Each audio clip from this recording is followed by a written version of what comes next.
You're listening to the SEO Mindset podcast. Now, we are not your typical how to do SEO podcast. No, we are not. With the help of our guests, we cover those all-important topics around career development, personal growth, and mental health for those working in the SEO industry. You got to be working on your own internal algorithm. Like what we did there. So if you like the sound of our podcast and you think this is a bit of me, shall we crack on with this week's episode?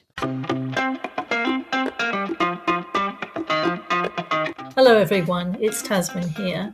So today you've got me on my own because I had this thought. A couple of months ago during the live podcast at Brighton with Sarah, we recorded an episode called The Efficiency Paradox, why AI doesn't make our lives easier or your life easier. And one of the things that the audience spoke about a lot was AI related burnout. And I thought, you know what would be really useful is that if we republished an episode that we had recorded a couple of years ago, all on AI, but also share some patterns that I've been noticing underneath all of this that's really worth naming, and also to give some tips if you are feeling like you are being burnt out by AI, then really this episode will help you understand what's causing it and some things that you can do about it. Now, so let's look at the patterns I'm seeing. One of them is decision fatigue. It's not it's shifting, it's not disappearing. So we think AI removes thinking, but actually what it does is it changes the type of thinking that we're doing. Instead of creating something new from scratch, what we're doing is constantly evaluating the AI output. Is this right? Is this good enough? Should I tweak it here? And then that constant micro judgment is so draining. I don't know if you're feeling that. I'm absolutely feeling that, because what that is leading to is another pattern, which there's this pressure to optimize everything. When on one side we're told, just go for it, try that new thing, done is better than you're seeking perfection. With AI, we seem to be wanting perfection. We are tweaking every email, every message, every idea. We are trying to optimize it, and suddenly nothing feels finished, because then AI will also say, do you want me to try this? Or it would be really good if we did that, because it's hooking you in. And then you think, yeah, okay, let's give this another go. And that constant optimization loop, it wears you down. It's exhausting. You just want to, and it's so hard to say, do you know what, I'm done. It's fine. But that's one of the things I'm going to talk about later. Another thing that I am seeing in myself and in others is that we are losing trust in our own thinking. So before we would say we had a maths problem and we would say, okay, should I get a spreadsheet? Should I get a calculator? Should I try and work it out in my head? Now, for simple things like, I wonder what the percentage is on that. Let me just go and check what AI says, or whichever you prefer. And that can then, it chips away at the skill of doing that for sure, but it then also chips away at the confidence, where we are not thinking often, let me just have a go. We are using the technology that is so easily at hand. And it doesn't chip away at our skills and confidence immediately in one big swoop, but it chips away at it. And then after a while, you hesitate before using your own judgment. And that hesitation is exhausting as well, because you think, should I, shouldn't I? Let me have a go. Another pattern that we're seeing, which we spoke about on the live podcast, is that work is expanding because the friction has disappeared. So when something becomes easier, we naturally do more of it.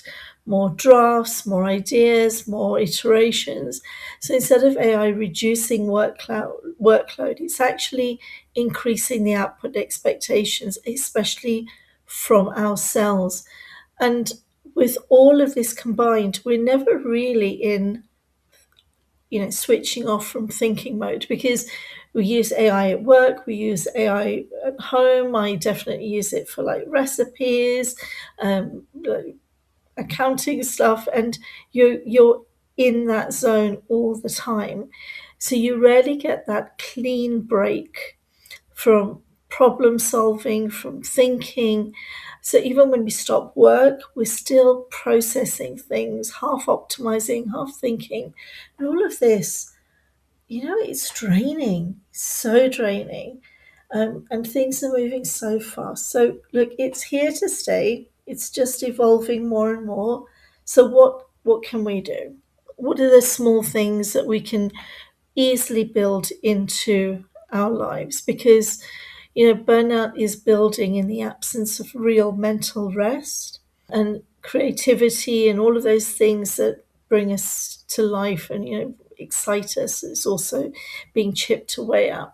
So one thing that I'm trying to do is, if I have a original, well, not original, if I first thought that comes into my head, I don't outsource it straight away. I have a go at that thing I want to create. It might be very ugly, it might be really ragged, but I have a go. Yes, it's messy, yes, it's incomplete, but what it does is that it keeps that confidence of mine intact, that I can take an idea and create something from it. And that is so important, because it also takes you from just a thinker of idea generator to somebody who can complete and finish that task, no matter how messy that completed finished article is. So don't outsource your first thought. Another slightly, moving one step ahead from that, is separate your creation time from correction time. So supposing, I've got an idea, I've created this messy thing out of it. At that point, I don't try and refine it. I let myself sit with it, because I may come back to it. Now, then there'll come a point where I think, okay, I'm now going to use AI to look at things I could use to improve it. So keep those two zones separate, creation and correction. Another thing is, try and limit the number of times you're going to refine something, because I've not come across a time when AI says to me, Tazmin, you know what? I think you're done here. I think this is good. Let's leave it alone. Let's try something else. It'll keep me in that same conversation. So it's for me to say at the beginning of the tasks, what is it that I want? How far do I want to go? What is good enough?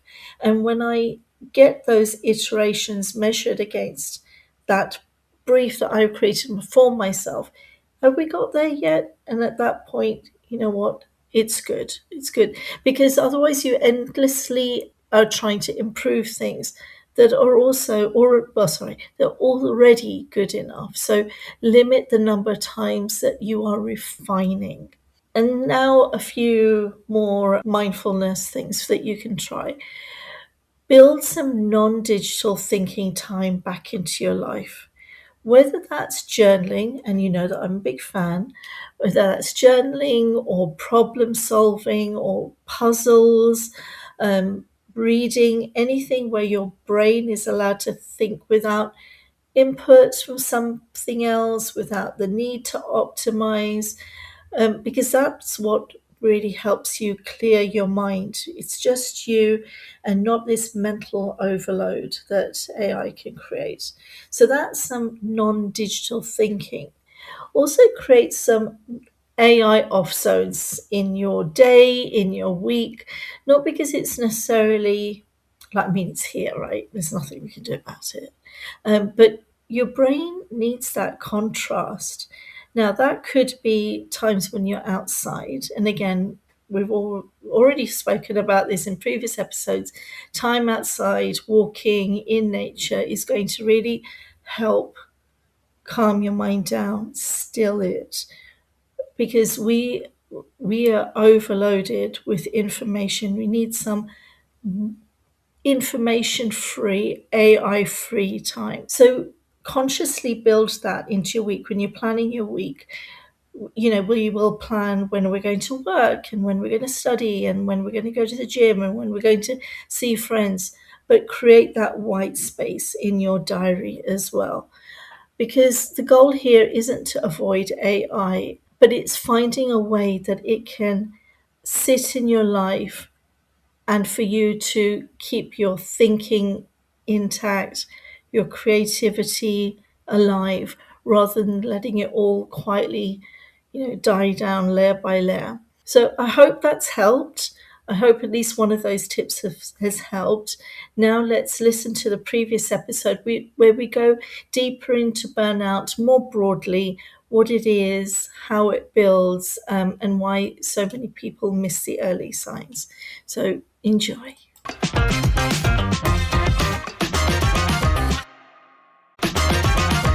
Most marketing teams are still optimizing for clicks, but the way people discover brands has already changed.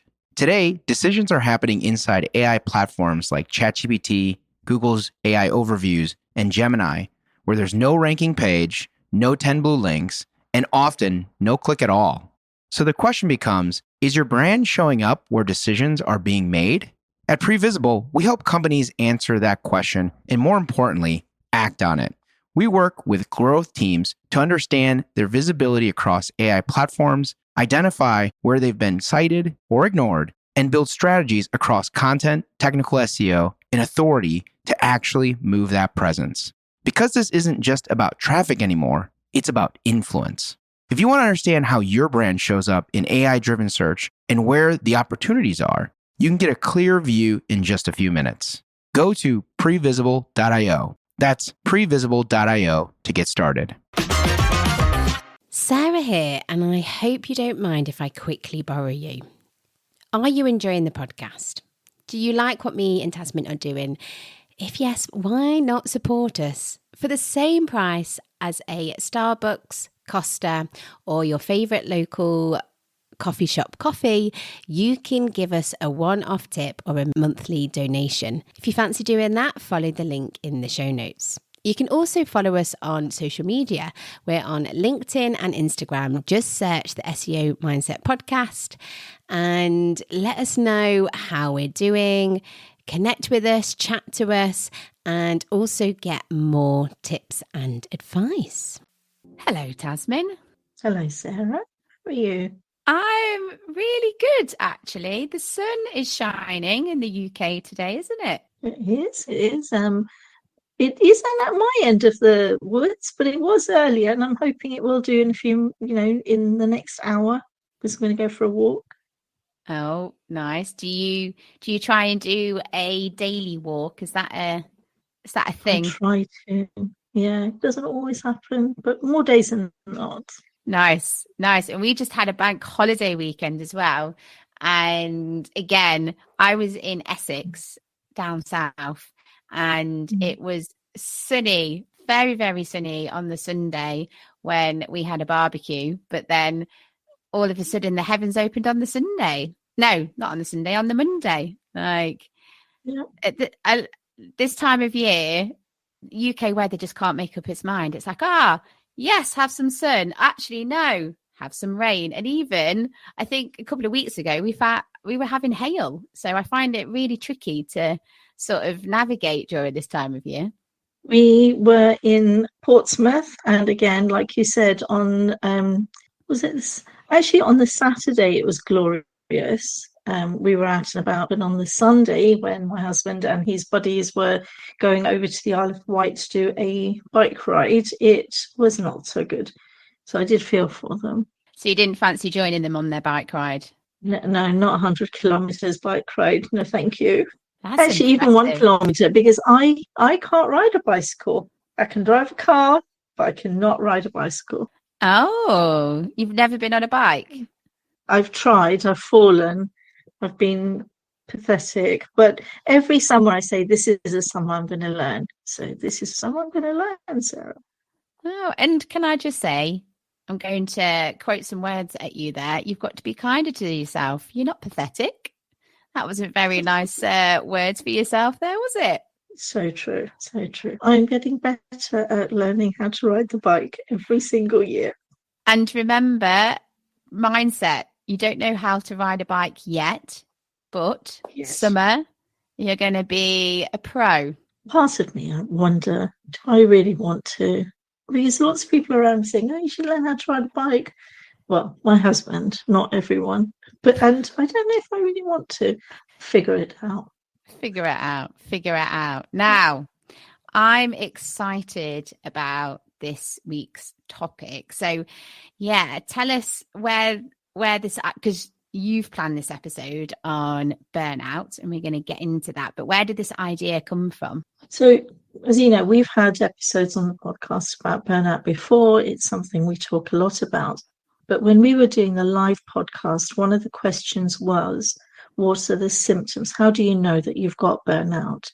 And I thought it's probably quite useful to talk a little bit more in detail about the topic, because there's it's a huge topic. I've called it a deeper dive, because even though we're going to talk a little bit more in depth, there is still more to talk about, and we may do that in a future episode and may give write something up about it. But I wanted to talk about what is burnout, what are the symptoms, what are the types of burnout, because we bunch it all up as one, and there are different types. What are the causes and the underlying issues, and what can you do to prevent it? So hopefully we can cover all of that, and if we feel that there's room for more depth, we can obviously provide that later. Yes, and burnout it's such an important topic to discuss, but yeah, there's just so many different avenues, and it feels quite a big topic. So I'm accepting the challenge. Are you accepting the challenge to try and cover as much as we can in this week's episode? Let's go for it. Lovely. Over to you. Right, so I'm going to start with what is burnout, and I looked at various definitions, and we're going to stick with this one, which is the World Health Organization, who says burnout is a syndrome conceptualized as a result from chronic workplace stress that has not been managed successfully. Now, what's interesting is that it's recognizing that it's a health condition, but they're only talking about workplace. But if we just look at the main bits, it's talking about chronic stress that's not managed successfully. But that can happen in many different areas of our life, which we're going to talk a bit about in a little while. But I wanted to talk about the symptoms.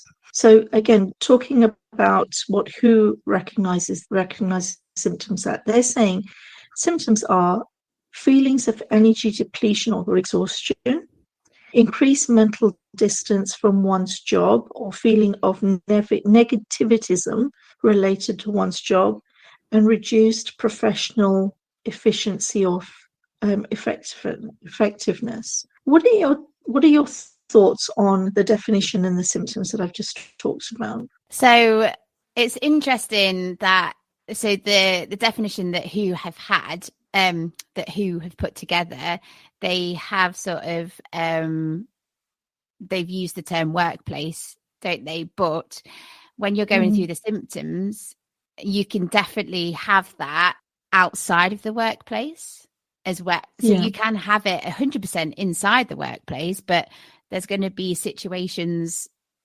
outside in your personal life that you have these feelings as well. And to be fair, as you were going through the symptoms, I definitely can relate.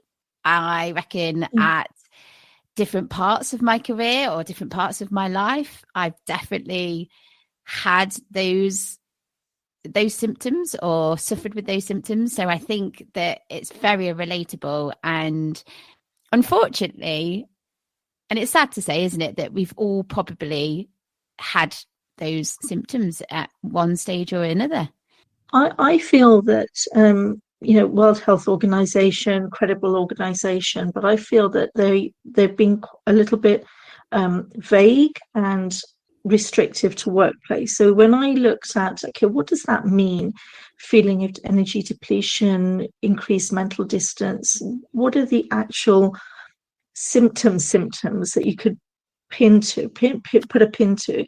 So there's physical fatigue, so like exhaustion, headaches, change in sleep, change in appetite, weakened immune system. If you're falling sick a lot, ask yourself, what's this coming from?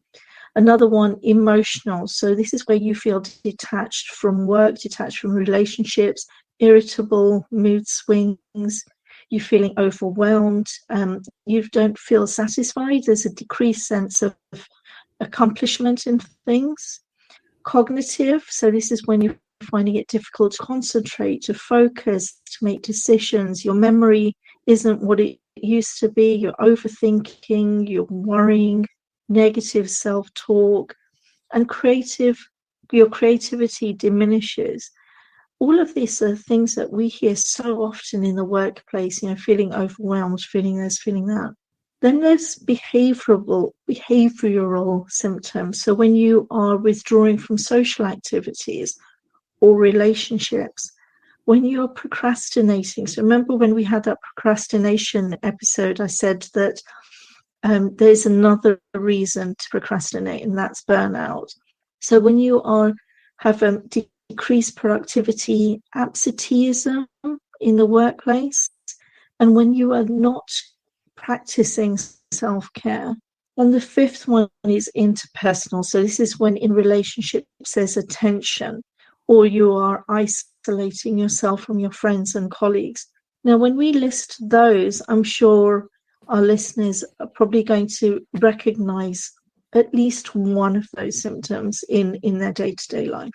Can I just confirm, and that is, that goes into detail a lot more, doesn't it? In sort of, because I agree, as soon as you said that the symptoms by who are very generalized and it's hard to sort of get your head around, but those that you've just gone through is much more clearer. I'm not 100% sure about this term, so there are probably other people as well. But when you say I can't even say the word absenteeism, does that mean what does that mean? Like physically not being there or mentally not being there? Yeah, mentally. So you'll turn up for work, but you're not really at work. So you're turning up. Yeah. Yes. Yeah. Okay. So it could work. I mean, I'm not an HR expert. It could be that you're actually taking days off sick. But I know that there is also a type of absenteeism where you turn up, but you're not engaged, you're not problem solving, you're ticking the boxes, you're not enthusiastic. And we've got an episode, actually, maybe I'll link it into the show notes, where Shoma Ghosh talks about quiet quitting and loud quitting. And I think she mentions absenteeism in that. And the other thing, the WHO talk about workplace burnout, but there are so many other types. So yes, workplace is one of them where those stresses are leading to burnout. But then there's also caregiver burnout, where you're providing care to family members and loved ones. Parental burnout, which is the result of the demands of parenting. And that's also including the challenges of balancing work and family. There is student burnout, so academic pressures, social expectations, workload, fear of failure, social media plays into that. And the fifth one, which actually surprised me, but then it didn't surprise me, entrepreneurial and freelance burnout. So this is where you have the financial pressures, the uncertainty, but you're having to wear so many different hats at one time. And then there's a complexity that you can have a combination. So supposing you are a freelancer, so you've got the freelance burnout potential that is working for a difficult client. So you've got the workplace, you have children, and you're looking after a sick relative, and you're also trying to learn lots of new things all the time, because in SEO, in entrepreneurial life, you have to keep learning. Imagine the pressure that you're under and the combination of potential burnout symptoms. So, for me, even planning this episode has just brought to light how much more complex it is. Burnout is this term that we just bundle everything into, but there are layers and layers and layers. So Has anything taken you by surprise from what I've just said? I mean, so I definitely agree what you say about that. It's not that it's trendy, but it is a bit of a buzzword, isn't it? Burnout, and lots of people are aware of it and they know about it. But I don't think until you've sort of gone more into detail, talked about more sort of the symptoms in depth and the different types as well, that it's much bigger than we probably think about as well. And I think that's the first step, because we all, and this is me, I'm aware that burnout is a thing, and I need to have strategies, or I have to have a process or something in place so I don't get there. But it's hard, isn't it, until you get underneath it and understand what leads to burnout. You can't stop the burnout from happening. No. And I, if somebody asked me, do you think you suffer from burnout? I would say no, because I feel calm, I feel happy, I'm enjoying what I'm doing. But when I look at this, absolutely my creativity. So I haven't written a poem in ages, and poetry is the thing that you and I started talking about way back when. And if my friends are going out, I don't automatically say yes, because I know I'd rather read that book, because I'm enjoying my work, I'm enjoying this journey I'm on. But it's highlighting to me that actually, you know what, sometimes take a step back, Tazmin. And one of the things this week I'm going to trial, and I might write a post about it, is have a shutdown routine. So at the end of each day, have a routine which will include, these are the 3 things I'm going to do tomorrow. Physically walk out. I'm going to try a few other techniques. I'll talk about that another day. But that's something I want to do. And now that it's, weather is warmer, part of that shutdown routine is then follow that up with a walk. So I'm physically doing something that separates. As you were saying, that creativity. So you have, like you said, you haven't written a poem in so long, and you didn't think that you had burnout because you weren't showing the normal, well, not the normal, but the go-to signs. You know what I mean? And I think that's the same case, whatever topic that we're talking about, there are these predefined beliefs of like what burnout is, what such and such is, but actually it's quite a broad spectrum.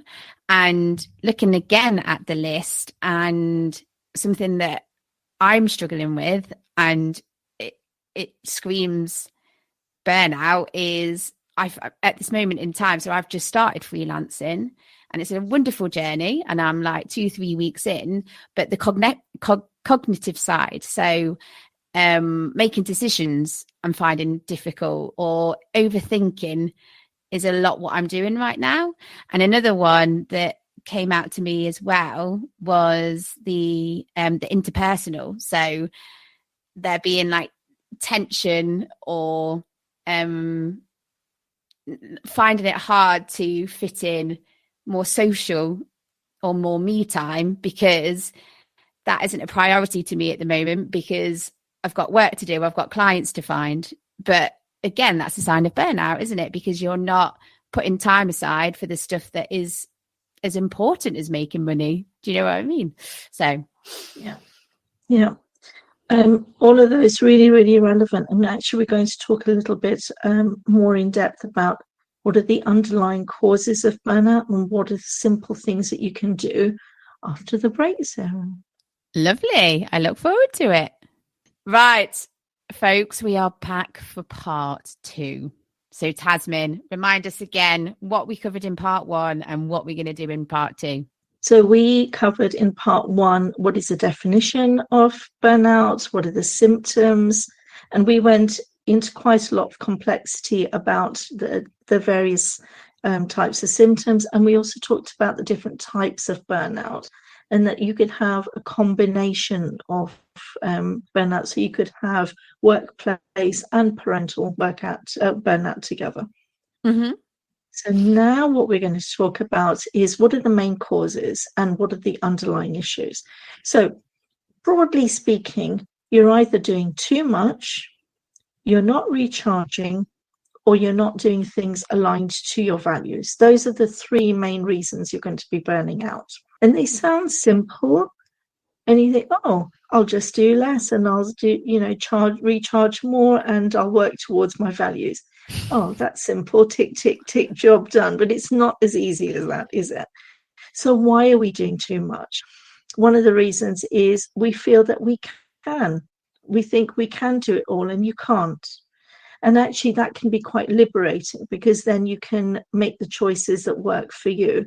So if anyone hasn't read 4,000 Weeks, I'll put a link in the show notes, read that, because they talk about you can't do it all. So pick the things that mean something to you. Another reason is people pleasing. So this is all inner work stuff. Although the outer work is, oh, I'll do less and self-care more, there is an inner layer that you have to work out. Why are you saying yes to other people so much? Is it because your self-esteem relies on validation from other people? Maybe, maybe not. And not recharging. So we can all say, oh, go and do some self-care. And we have this preconceived idea of what is self-care.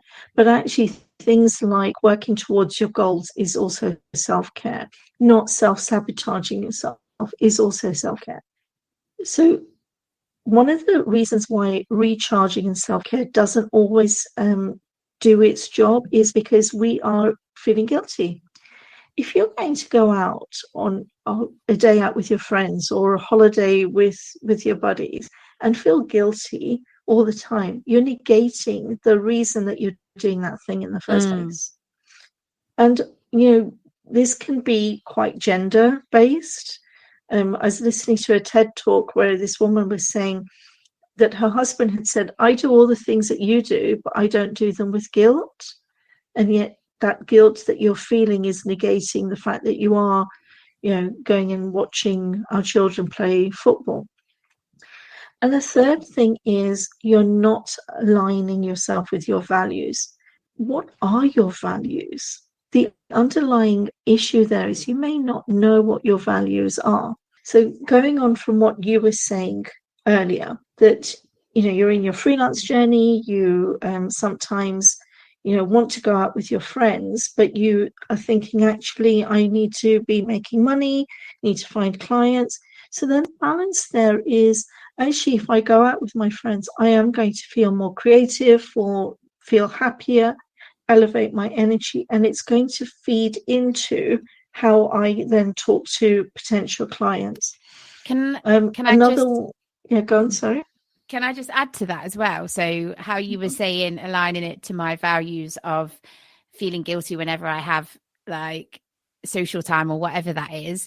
So yes, it helps with the creativity side, but also one of my values was one of the reasons why I started freelance and wanting to work on my own was that I wanted a better work-life balance, and I wanted to be able to pick and choose, and I wanted to be able to have the options that if there was, because usually your normal work day is 9 to 5 or 8:30 to 4:30 or whatever it is, like usually your social time is restrictive to in the evening or weekends. Whereas part of this freelance journey was being able to, do you know what? I want to do this thing in the daytime with my friends. That means I'll find time for it elsewhere. So that's another example of it fitting with my values as well. Another thing, I was talking about this shutdown routine.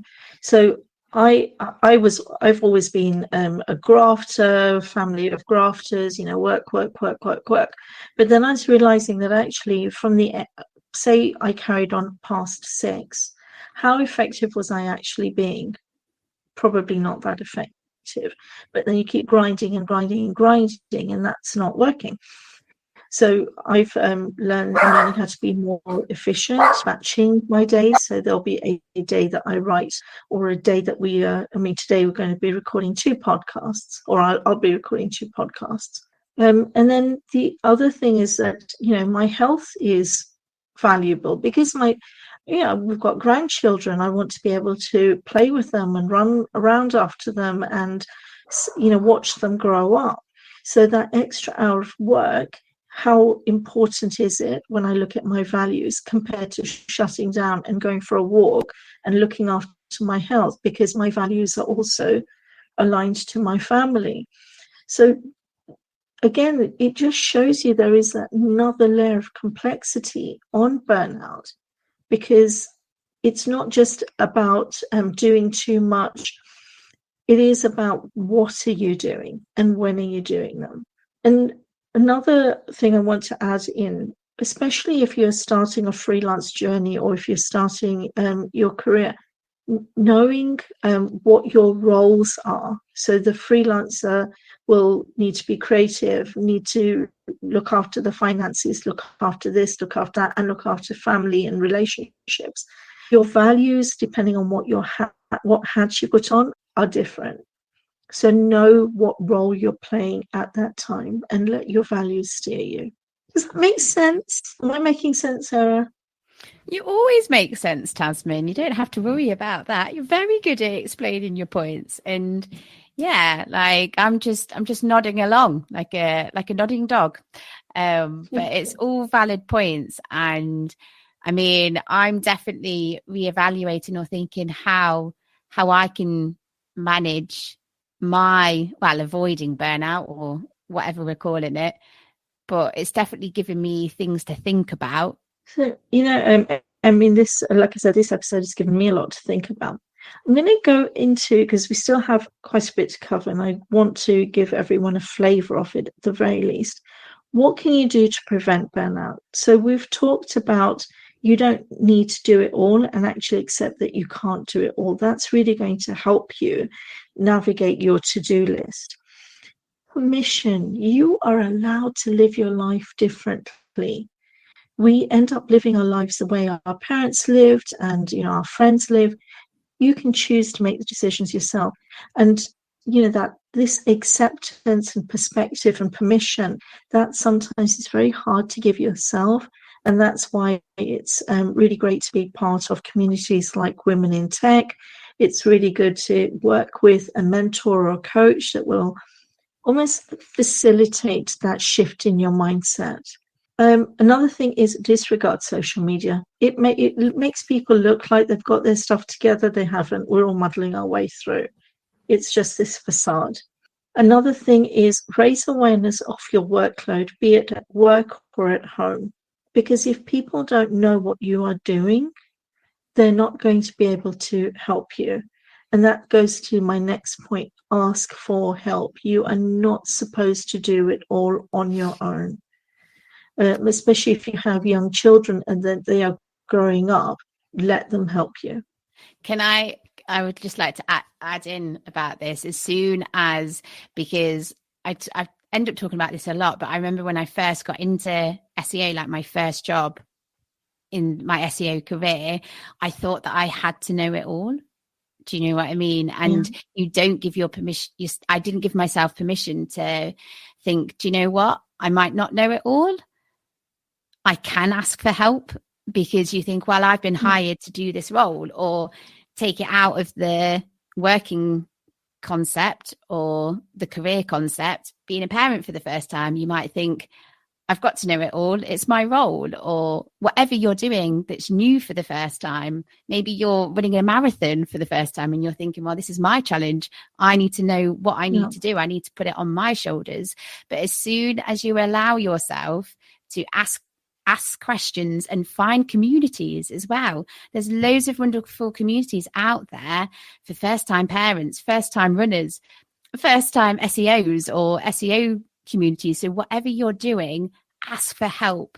And also when you're asking for help, it also links back to your disregard in social media as well, because you do get your sort of trolls on social media as well. So where you're asking for help, be a bit cautious where you're going, if that makes sense. And if you do get any feedback, anything, wherever you're asking for this help, don't always pay attention to it. I know it's hard. It's easier said than done, but that's another little thing.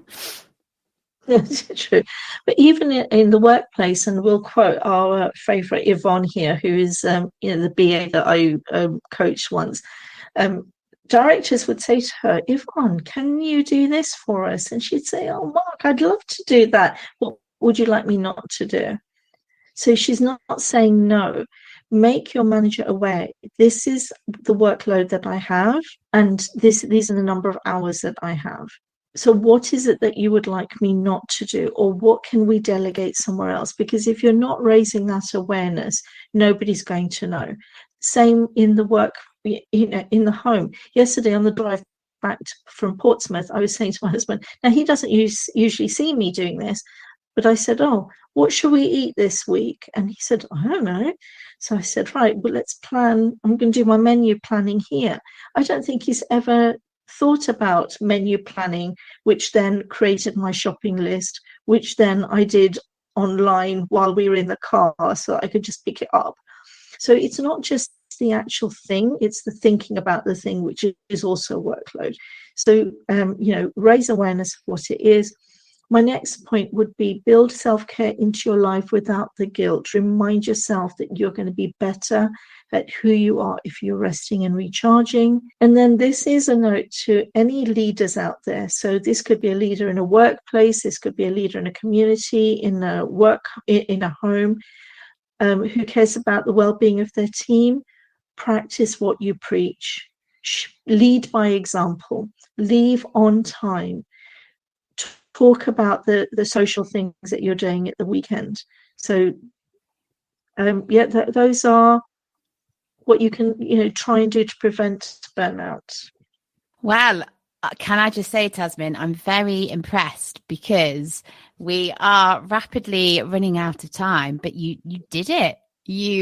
We've fitted it all in, and I definitely feel a lot more knowledgeable around burnout.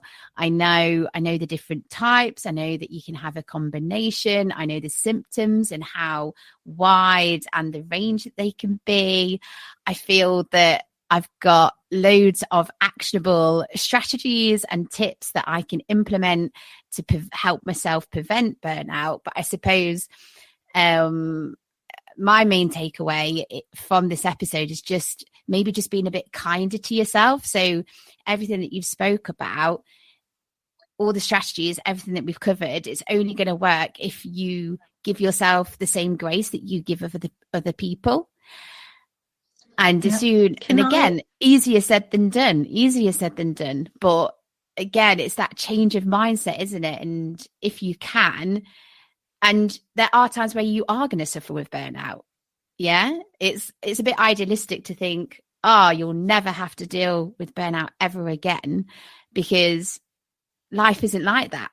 Work life isn't like that. Personal life isn't like that. But being aware, following these strategies, putting different things in place, you can stop as much burnout happening. Or, I don't know, maybe you can stop burnout altogether. Well, if we go back to the definition of WHO, they said that where you've got chronic stress that is not successfully managed. So I think life without stress is not going to happen, but it's how to manage it. So are you managing it successfully? And one thing you said was it's easier said than done. I want to leave our listeners with 3 teeny tiny steps to make it a little bit easier. Number 1, the doing too much burnout. Look at your to-do list and either delete or delegate one thing, just one thing. Number 2, not recharging enough. Do one thing that is going to help you rest or recharge, just even 5 minutes today, and enjoy it. Don't do it with feeling guilty. And step number 3, when you're going through your to-do list and you're actually doing the stuff, ask yourself, is this aligned with what I want and who I want to be? So literally those things could take you maybe 15 minutes today. Yeah. Those are my 3 teeny tiny takeaways. And they're really easy to implement. And the one thing that I definitely need to get better at is delegation. You don't have to take everything on. Do you know what I mean? Yeah. Like, not just in if you're employed, but from a freelance setting as well. There's always options. You can always delegate. And I'm gonna take those 3 things, and I'm definitely gonna try and implement and see what happens. So thank you so much, Tazmin. That has been a fabulous podcast episode, and I'm sure our listeners will agree as well. So reminder that if you do enjoy the podcast and you enjoy what me and Tazmin are doing, reminded that you can support us. So we are set up on Buy Me a Coffee, where you can give us a one-off donation. So if you fancy doing that, you can follow the links in the show notes. And reminder that we are on Twitter or X or whatever you want to call it. So if you want to reach out to us, talk to us, maybe put yourself forward for being a guest. We love talking to our listeners in our community. So that's where you can find us. And a reminder that episodes go out every Thursday, and we're halfway through season 9, and we've still got loads of episodes planned, so many topics, exciting topics. So you've got some interviews coming up, haven't you, Tazmin? I have, and actually talking about values, I'm talking to a wonderful guest, and she's going to talk about value-based business. So I think, I'm hoping that a lot of the tips will lend themselves to freelancing as well. Pretty sure they will. So that'd be really good. Looking forward to that. And we've also got our new feature, haven't we? And I think we can tease this now. So in each season, we're going to invite our good friend, Jack Chambers Ward, on the podcast. So this is inspired by the live podcast that we do twice a year. We always have a cracking conversation with Jack from Search with Candour podcast. So watch this space, because in the next few weeks as well, he'll be joining us for a special kind of episode, I suppose. No, I'm really looking forward to that, because for those people who don't get to come to the live, it'll give them a flavour of what we're trying to do, and also raise awareness of those unforgotten, unspoken about topics, which actually, when we do speak about them, really hit home for people who are part of that live podcast. Nice. Well, unfortunately, Tazmin, that is us. That is time. We need to wrap up. So goodbye, everyone. Take care of yourselves.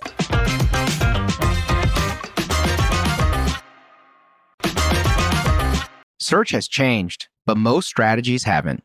If you're still measuring success purely on rankings and clicks, you're missing where real decisions are happening.